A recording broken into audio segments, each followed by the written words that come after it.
ወዶቼዬ ያመወዳችሁ እንዴት አላችሁልን? ዛሬም በቆንጆ እጥር ምጥን ባለ ፊልም መተናል። እንደምትወዱት እርግጠኛ ነኝ። ስለዚህ ላይክ እና ሰብስክራይብ ማድረግ እንዳይረሳ። እኛን ለማበረታታት ደግሞ እንደተለመደው ቪዲዮቻችንን በቪፒኤን ብቻ ማየት ነው። ወደ ቪዲዮ ፊልማችን ሲጀምር እጅግ በጣም ኮስታራ ሰው እንኳን የማይቀርበው ቼን ማይዶንግ የሚባለው ልጅ እናያለን። ታዲያ በስራው አስከሬን ላይ ያተኮሩ ስራዎች ሲሆን አስከሬኑን ከማጽዳት ጀምሮ ምናልባት ያ የሞተው ሰውዬ ባደጋ ከሆነ ደግሞ ፊቱን እስከ መመለስና ሰርጀሪ እስከ መስራት የሚደርስ አይነት ሰው ነበረ። በዚህም ግን አንድ ሰው አያናግርም። የፍቅር ጓደኛ እንኳን እስካሁን ባለው እድሜ ውስጥ አልነበረውም ነበር። ሌላኛዋ ዣንግ ጂ ነበረች። በህይወቷ በጣም ብዙ ከባድ ነገሮችን ብታሳልፍም በጣም ደስተኛና ሳቂታ ነበረች። ታዲያ አንድ እግሯ ተቆርጦባት ነበረ። ምንም ቢሆን ግን ይሄ ነገር ካላት ህይወት እንዲገድባት አትፈቅድም ነበረ። አንድ ቀን ላይም ባስ ውስጥ ገብታ ወዳደገችበት ከተማ ልትሄድ ስትል እዛ ተኮሳትሮ የተቀመጠውን ማዶንግን ነበር ያየችው። ልክ እንዳየችው ድሮ ሃይ ስኩል አንድ ላይ ስለተማሩ አጠገቡ ቁጭ ብላ ልታናግረው ብትፈልግም እሱ ግን ተኮሳትሮ ተነስቶ ቦታ ይቀይራል። ብዙም አልቆየም። ከትንሽ ጊዜ በኋላ መልሰው ይገናኛሉ። የተገናኙትም አንድ ዝግጅት ላይ ነበረ። ጆዋንጂ ደስተኛ ነበረች። እሱ ግን አሁንም በጣም ኮስታራ ነው። የሱን አያት ታውቃት ነበረ። ከአያትየው ጋርም እየተሳሳቀች እያወራች ነበረ። ሁለቱን አንድ ላይ ያየቻቸው አያትየው ደግሞ በጣም ደስ ብሏት ነበረ። አብረው ምግብ ሲመገቡ ጥሩ ጥንዶች እንደሚወጣቸው አያትየው እየተናገረች ነው። ቤት ከገቡ በኋላ ግን ማይዶንግ ከሷ ጋር መሆን እንደማይፈልግ አንድ እግር እንደሌላት እየተናገረ ነበረ። አያትየው ግን ምንም ቢሆን ጸባያን ካየች በኋላ በትህትናዋ በጣም ስለተገረመች ሁለቱ አንድ ላይ እንዲሆኑና ጊዜ እንዲያሳልፉ ቀጠሮ ቀን ሁላ ይዛ ነበረ። ስራ ላይ በጣም ብዙ ጊዜ ስለሚያተኩር አሁን ለመዝናናት ሄደው ጓደኞቹ ጋር ነበረ። ታዲያ ጓደኞቹ ተሰብስበው ካርታ እየተጫወቱ ሁሉም ሲያወሩ የነበረው ስለ ጥንዶቻቸው ነበረ። ሁሉም ፍቅረኛ ነበራቸው። የሌለው ግን ማዶንግ ነበረ። እሱ ብቻ ሳይሆን አያትየው እሱንና ዣንግ ጂን አንድ ላይ ለማድረግ እየሞከረች እንደሆነ ከተማዋ ትንሽ ስለሆነ ሁሉም ሰው ሰምቶ ነበረ። ይሄ ወሬ ጓደኞቹ እያሾፉ ሲያወሩበት ግን ማዶንግ ይናደዳል። በቀጣይ ቀንም ዣንግ ጂ እየተራመደች እያለ እግሯን በጣም ያማት ጀመረ። ታዲያ የምታደርገው አርቲፊሻል ስለሆነ ለመራመድ ከብዷት አንድ ቦታ ቁጭ ትላለች። ሲያልፍ የነበረው ማዶንግም ያያታል። አዝሎ ወደ ሞተሩ ከወሰዳት በኋላ ወደ ቤትም ያደርሳታል። ከሱ ጋር ጊዜ ስላሳለፈች ግን ደስ ብሏት ነበረ። ወደ ቤትም ስትገባ በአባት ከማይገናኟት ከወንድምና ከእህቷ ጋር እያወራች ነበረ። ምንም በህይወቷ ከባድ ሀዘን ቢኖርባትም ወንድምና እህቶቿ ጋር ጥሩ ግንኙነት ነበራት። ሁሌም ሳቂታ አይነት ልጅ ነበረች። አንድ ቀን ላይ ማዶንግ አያት ጋር ዣንግ ጂ ትሄዳለች። ቁጭ ብለው እያወሩ ነበረ። በዚህም የሱን የልጅነት ፎቶ እያየች ዣንግ ጂ ተገርማለች። ማዶንግም ወደ ውስጥ ይገባል። ለምን እንደመጣች እየጠየቀ ነበረ። አያትየውም ሁለቱ አብረው ጊዜ ማሳለፊያ ቀናቸው ዛሬ እንደሆነ ነበር የተናገረችው። እሱ ግን ከሷ ጋር ጊዜ ማሳለፍ አይፈልግም ነበረ። ሁሌ ምክንያት ይፈጥራል። አሁን ግን ግዴታ ስለነበረ አንድ ላይ ቁጭ ብለው እየበሉና እየጠጡ በሚገርም ሁኔታ ስቆ ማያውቀውን ማዶንግ ልታስቀው ሁላ ችላ ነበረ። በቀጣይ ቀንም ወደ ከተማ መሄድ ነበረባት። ሊወስዳት የመጣው አባቷ ነበረ። ታዲያ ግን እሷ አጎቴ እያለች ነበር የምትጠራው። በዚህም ወደ ባስ ማቆሚያው በሄደችበት ጊዜ ግን እዛ ቆሞ ሲጠብቃት የነበረው ማዶንግ ነው። ሊሸኛት እንደመጣት ጠይቋለች። እሱም ወደ ባስ ውስጥ ያስገባታል። ካስገባት በኋላ ግን ሻንጣዋን ጭኖላት ሊሄድ ሲል ታስቆመዋለች። ካስቆመችውም በኋላ አብራው ከባቡሩ ልትወርድ እንደሆነ ይጠይቃታል። እሷ ግን ትስማዋለች። በዚህም በተፈጠረው ነገር በጣም ደንግጦ ይወርዳል። ከዛም በኋላ እዛ የከበቡት ሰዎች እንዳለ ስለሱ እያወሩና እየሳቁበት ነበረ። ግራ ገብቶታል። ቪዲዮን በሚያይበት ጊዜ ግን ባቡር ውስጥ የተፈጠረው ነገር ተቀርቶ ተለቆ ነበረ። ታዲያ ቤትም ሆኖ በደንብ ያንን ፎቶ ሲያየው የሱ ፊት በደንብ ይታይ ነበረ። የከተማው ቡና መጠጫ ሆኖ ነበረ። በዚህም በጣም ይናደዳል። ምንም በዚህ ነገር ቢናደድም በተደጋጋሚ ስለተፈጠረው ነገር ግን እያስታወሰ ነበረ። እሷን ጓደኛዋ ጋር ትሄዳለች። ጓደኛዋ የልብ ጓደኛዋ ነበረች። ለሷ የሚደበቅ ምንም ነገር የለም። የተፈጠረውን አንድ ላይ እየተወያዩበት ነበረ። ቀናቶችም ያልፋሉ። እዛ ከተማ ውስጥ በነበረችበት ጊዜ የተነገራት ግን ከባድ ሀዘን ነበረ። ይህም አጎቴ እያለች የምትጠራው አባቷ እንደሞተ ነበረ። በሌላ በኩል ደግሞ ነገሩን ያላወቀው ማዶንግ የአስክሬን ምርመራ እያደረገ ነበረ። የአባትየው አስክሬን እሱ ጋር ነበረ። በግጭት ምክንያት ግን ፊቱ ሙሉ ለሙሉ ተበላሽቶ ነበረ። ቤተሰቦች እንኳን በደንብ ሊለዩት አልቻሉም ነበረ። በዚህም ፊቱ ላይ ሰርጀሪ ካደረገ በኋላ የፊቱን ቅርጽ መልሶ አባትየው ማድረግ ችሎ ነበረ። እናትየውም እዛ ሆና ባኗን ለመጨረሻ ጊዜ ትሰናበታለች። ይህንን ከባድ ሀዘን የሰማችውም ዣንግ ጂ ወንድምና እህቷን ለማግኘት ነበረ ሄደችው። እነሱ ጠንካራ እንዲሆኑላት ብላ ጠንካራ ለመሆን እየሞከረች ነበረ። ብቻዋን ሆና ግን ስቅስቅ ብላ ታለቅሳለች። ያኔ ማዶንግ ይመጣል። አረጋግቶ እህትና ወንድሞቿ እንዳያዩት ነበር ከዛ የወሰዳት። ከቀናት በኋላ ደግሞ ታናሽ እህቷ በአባቷ ሞት ድንገተኛ ሀዘን አማካኝነት ከቤት ጠፍታ ነበረ። መንገድ ላይ የተገናኘችው ከማዶንግ ጋር ነበረ። ታዲያ ማዶንግም የደወለው ለጁዋንጂ ነበረ። ጁዋንጂም ይህን ባወቀችበት ጊዜ በእህቷ በጣም ትናደዳለች። ማዶንግም ያረጋጋታል።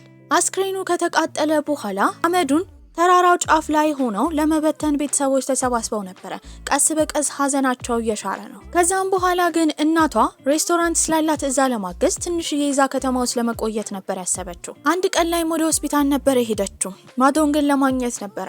ስትገባ ግን ከባድ ጸብ ተፈጥሯል። በሟች ቤተሰቦች መካከል ትልቅ ድብድብ ነበረ።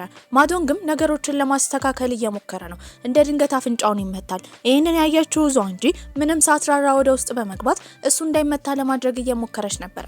አንዱ ደግሞ እሷን ሊመታት ሲሞክር ማዶንግ ያስቆመዋል።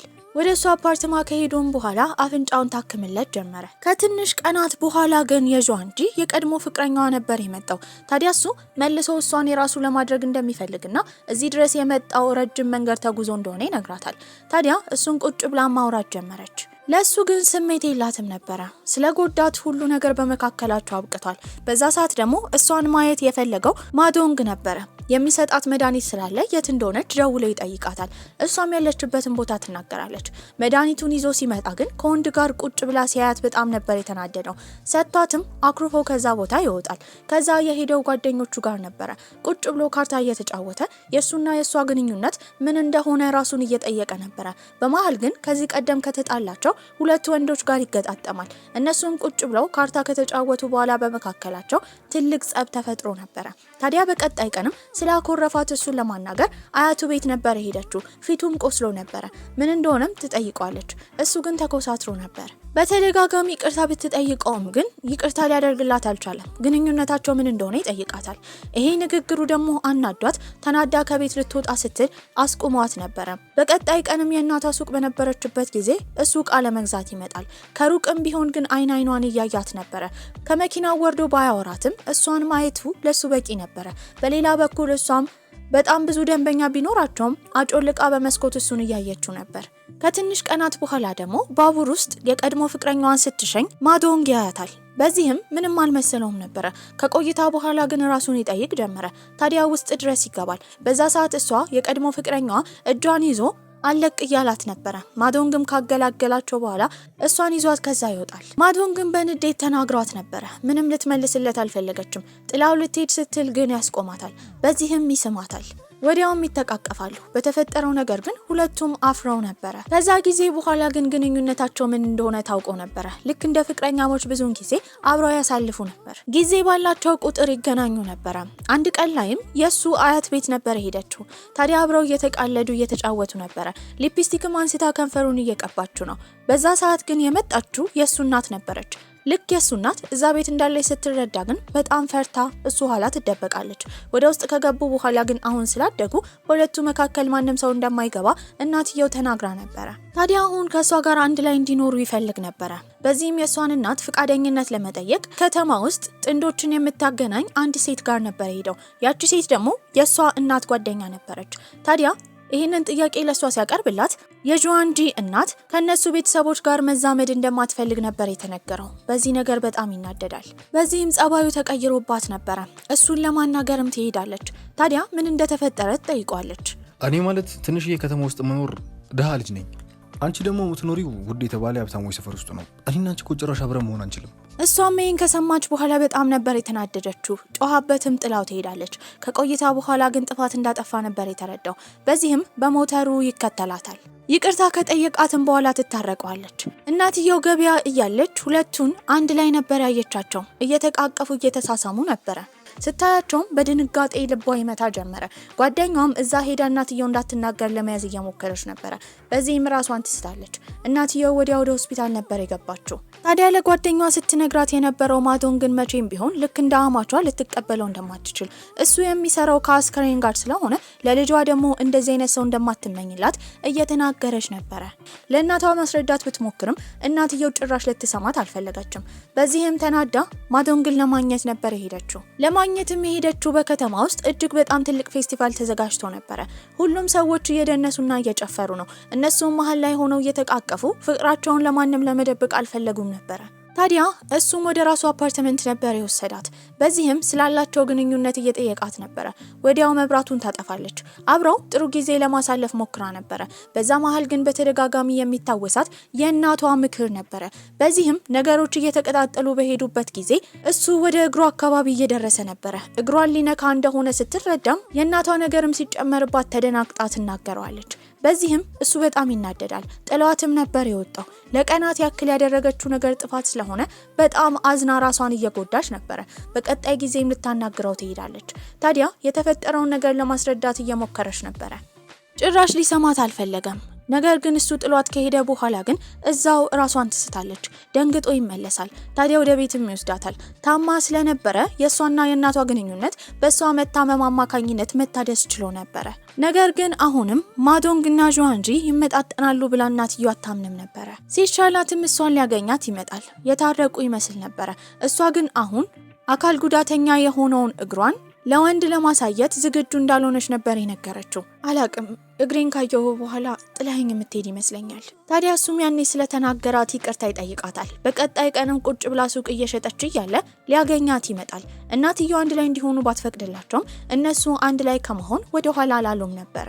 ወደ ራሱ አፓርትማም ይወስዳታል። አሁን ግንኙነታቸው ይበልጥ ስኬታማ እየሆነ ነበር። ታዲያ ብዙውን ጊዜ የምታሳልፈው እሱ አፓርትማ ውስጥ ነበር። ወደ ስራ መሄድ ነበረበት። ከመሄዱ በፊት ግን ጊዜ አብረው እንዲያሳልፉ ነበር የጠየቀችው። እሱ ግን ይቅርታ ጠይቋት ይወጣል። ከወጣ በኋላ ስልክ ትደውልለታለች። ታውቃለህ፣ በአደጋ አማካኝነት እግሬን ካጣው በኋላ ብዙ ሰዎች እኔ እንደማልችል ይነግሩኝ ነበር። ታዲያ ግን አካል ጉዳተኝነቴ ከምንም ነገር እንዲያስቆመኝ አልፈልግም። ይሄ ነገር እንደምትረዳኝ ተስፋለኝ። ተመልሰ ብትመጣ ደግሞ ደስ ይለኛል። እሱም ይሄን ከሰማ በኋላ ያጽናናታል። ወዲያው ግን ተመልሰና ስትለው ለመመለስ ነበር ያሰበው። በደረሰበት ሰዓት እሷ እንቅልፍ ወስዷት ነበር። ሊረብሻትም አልፈለገም። ጠዋትም ስትነሳ አልጋው ጋር ተንበርክኮ የአርቲፊሻል እግሯን ሊያደርግላት እንደሚፈልግ ይነግራታል። እሷ ግን ታፍር ጀመረ። ማሳየት በጣም ፈርታ ነበረ። እሱ ግን እግሯን ካወጣላት በኋላ አርቲፊሻል እግሩን ያደርግላታል። በዚህም ባደረገው ነገር በጣም ነበር ደስ ያላት። አብረው የመሆን ጊዜ ማሳለፍ ነገራቸው ይባስ ይጠነክር ጀመረ። እናትየው እያየች ራሱ ጥሩ ጊዜ ያሳልፉ ነበረ። እናትየው ይህን ነገር ባትፈቅድም ለልጇ ስትል ትስቅ ነበረ። በሌላ በኩል የሱ አያት ደግሞ ግንኙነታቸውን ከመጀመሪያው ጊዜ ጀምሮ ስለደገፈች አብራ ስታያቸው በጣም ደስ ይላት ነበር። አንድ ቀን ላይም እሷን ቤት ሊሸኛት ብሎ ሞተር ላይ ሆነው አቅፋው አልለቅም ብለው ነበር። በዚህ ጊዜ የሷ ወንድም ይመጣል። እንዲህ አይነት ነገር ውጪ እንዳያደርጉና ቢያንስ እንኳን ቤት እንዲገቡ እየጠየቃቸው ነበር። እሷ ግን ጭራሽ ማዶንግን አልለቅም ትላለች። ይሄንን ያየው ወንድምየው ጥሩ ስሜት እየተሰማው አልነበረም። እናቱ እንደሌለችና ወደ ቤት እንዲገቡ ነበር የጠየቃቸው። ብዙ ካሰበ በኋላ እሺ ብሎ ወደ ውስጥ ይገባል። ልክ እንደ ቤተሰብ ጥሩ ጊዜ እያሳለፉ ነበር። ከትንሽ ቆይታ በኋላ ግን እናትየው ትመጣለች። ሞተሩን ውጪ ስታየው ተገርማ ነበር። ወደ ውስጥ ስትሰማ ደግሞ ብዙ ጫጫታ አለ። በዚህም ወደ ቤት ስትገባ እሱን ስታየው ደስተኛ አልነበረችም። ሰላም እንኳን ሊላ ሲል አኩርፋ ወደ ኪችን ነበር የሄደችው። ስራዋን እየሰራች እያለ ልጇ ትመጣና ማዶንግ እንድታናግርላት እየጠየቀቻት ነበር። እናትየው ምንም ቢሆን ግንኙነታቸውን እምቢ ብላ ካፋ አውጥታ ባትናገርም አብረው በመሆናቸው ግን እንዳልፈቀደች እየተናገረች ነበር። ያኔ እሱ ይመጣል። ከእናትየው ጋር ሲያወራ ልብ የሚነካ ነገር ነበር የነገራት። ታዲያ ልጇን ጆዋንጂን እንደሚወድ በደንብ ከተረዳች በኋላ እናትየው ወዲያው ነበር የተቀየረችው። እሱ ልሂድ ሲል አይቻልም ትላለች። ለሱ ያዘጋጀችው ፍራፍሬ እንዳለ ነበር የተናገረችው። ገና ሳታውቀው ልቧን ለሱ መዝጋቷ እናትየው ቆጭቷት ነበረ። በቀላሉ ከሰው ጋር የመግባባት ችሎታ ያለው ልጅ ነበረ። ከዛ በኋላ እናትየው ግንኙነታቸውን ፈቅዳ አብረው ደስተኛ እየሆኑ ነበረ። ከትንሽ ቀናት በኋላ ግን ከባድ የመኪና አደጋ ደርሶ ነበረ። አስክሬን ለመሰብሰብ ማዶንግ እዛ ሄዶ ነበረ። በዚህም ከባድ ስሜት ነበር የተሰማው። በጣም አዝኖ ነበረ። ከስራም ከተመለሰ በኋላ ከባድ ሀዘን ውስጥ ነበረ። እሷ ልታገኘው ትመጣለች። በዚህ ግን ይረጋጋ ጀመረ። በቀጣይ ቀንም መጥፎ ህልሞች እያየ ነበረ። ለሷም ሲነግራት ምን እንዳስጨነቀው ትጠይቀዋለች። ካንቺ ጋር ከመሆኔ በፊት ለምንም ነገር ስሜት አልነበረኝም ነበር። ነገር ግን አሁን ካንቺ ጋር ከሆንኩ በኋላ ሁሉንም ነገር ፈራሁት። ብቻዬን ማርጀት እንኳን ፈራሁ። ታዲያ እሷም ታረጋጋዋለች። ከቀናት በኋላ ደግሞ የማዶንግ አያት ታናሽ እህት ነበረቻት። ታናሽ እህትየው ታማ ሆስፒታል ገብታ ነበረ። በዚህም አያትየው በጣም ከፍቷታል። ታዲያ የአያትየውን እህት ለመንከባከብ ማዶንግ ሄዶ ነበረ። ጁዋንጂ ደግሞ አያትየውን እየተንከባከበቻት ነበረ። እሱ ከባድ ሀዘን ውስጥ ስላለ አብራው ጊዜ ለማሳለፍ ቤት መጣ ነበረ። በቀጣይ ጊዜ ጁዋንጂ አያትየው ጋር ቁጭ ብላ እያወሩ እየተሳሳቁ ነበረ። በሌላ በኩል ማዶንግ ደግሞ ወደ ሆስፒታል በሚገባበት ጊዜ የአያትየው እህት እንደሞተች ነበር የተነገረው። ይህን ነገር ቀድሞ ቢጠብቀውም እንደሞተች ሲያውቅ ግን በጣም ያዝናል። በዚህም ስቅስቅ ብሎ ያለቅሳል። አያትየውም ይህን ሀዘን ስትሰማ በጣም ከፍቷት ነበረ። ይህንን ሀዘን ደግሞ ሌላ የሰማችው የጁዋንጂ እናት ነበረች። አያትየውን ለማጽናናት በሄደችበት ጊዜ ግን አያትየው መራር ሀዘን ውስጥ ስለነበረች ማንንም ሰው አታዋራም ነበረ። እሱን ለማጽናናት ጁዋንጂ ያን ቀን ማዶንግ ቤት ነበር ያደረችው። በቀጣይ ቀን ግን አያትየው ትመጣለች። በዚህም ልክ እሱ ከእንቅልፉ እንደተነሳ ታባረረውና ትመታው ጀመረ። ግንኙነታቸው ምንም ያህል ብትደግፍም ግን ከትዳር በፊት አብረው አንድ ቤት ውስጥ መኖር እንደሌለባቸው አያትየው እየተናገረች ነበረ። በዚህ መሀል እሱ ለማስረዳት እየሞከረ ነው። እሷም ከእንቅልፏ ከተነሳች በኋላ ሁለቱም ተንበርክከው አያትየውን ይለምኗት ጀመረ። ታዲያ በዚህም ሀሳብ ጁዋንጂ በቅርቡ ቀለበት እንደሚያደርጉ ትናገራለች። እሱ ይሄ ነገር በጣም የፈጠነ ቢመስለውም ግን አያትየውን ለማስማማት በሚል ሀሳብ እሱም ቀለበቱን እንደሚያደርግ ይናገራል። በቀጣይ ቀንም ይሄ ዜና ከተማዋን ያጥለቀልቃታል። ትንሽዬ ፕሮግራም ተዘጋጅቶ ነበረ። የሚወዷቸውን ሰው ብቻ ነበር የጠሩት። ቀለበት ማድረጋቸው ሁለቱንም ደስተኛ አድርጓቸው ነበረ። ምንም ቀለበት ቢያደርጉ ግን እሷን የሚያስጨንቃት ነገር ነበረ። ይህም በቅርቡ ወደ ከተማ መሄድ አለባት። ይህንን ነገር ደግሞ እንዴት ብላ ለሱ መናገር እንዳለባት ግራ ገብቷት ነበረ። ሻንጣዋንም ይዛ ወደ ባቡር ጣቢያ ነበር ሄደችው። እሱም ሊያገኛት ይመጣል። ለስራ መሄዷን ቢያቅም ግን መወሰኗን አላወቀም ነበረ። ሻንጣ ስለያዘች በጣም ተናዶ ነበረ። እሷም ልትሄድ እንደሆነና ነገሮች እንዴት ማስኬድ እንዳለባቸው ልታወራው ፈልጋ ነበረ። ሊሰማት አልፈልገም። በጣም ይቆጣ ጀመረ። በዚህ መሀልም የጠየቃት ነገር ቀለበቱን እንድትመልስለት ነበረ። እሷ ቀለበቱን አልመልስም ብላ ለማስረዳት እየሞከረች ነው። ታዲያ እጇን ስታወናጭፍም አፍንጫውን ትመታዋለች። በዚህም ይነስረው ጀመረ። እንዳይሄድ ለማድረግና ነገሮችን ለማስረዳት እየሞከረች ነበረ። እሱ ግን ሊሰማት አልፈለገም። ጥሏትም ይሄዳል። ያኔ ሁለቱም ይለያያሉ።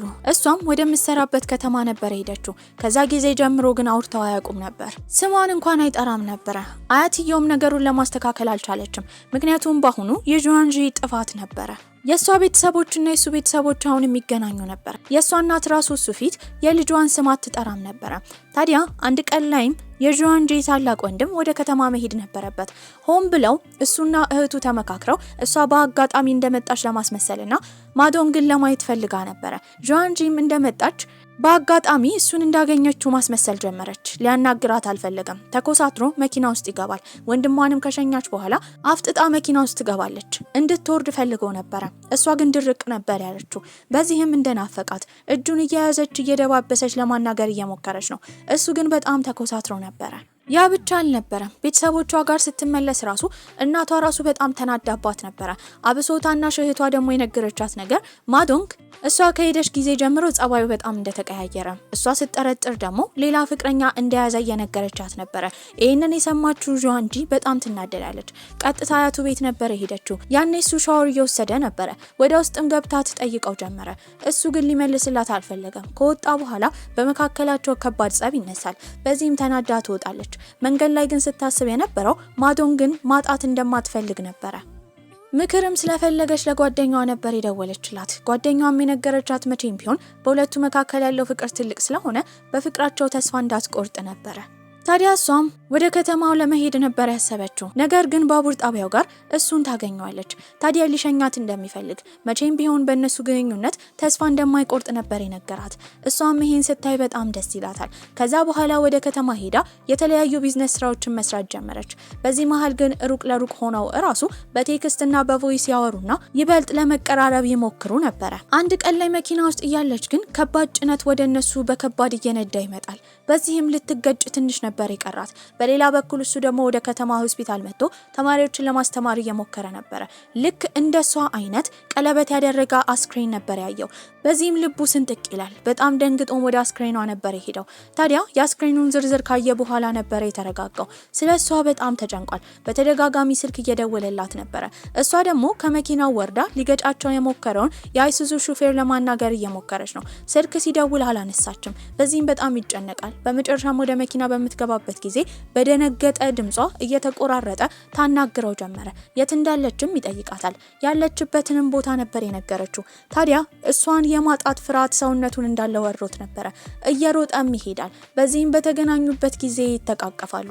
ደግሞ ላለመለያየት ነበር የወሰኑት። በዚህ ቆንጆ አስተላለቅም ፊልማችን እዚህ ላይ አብቅቷል። ደህና ቆዩልኝ።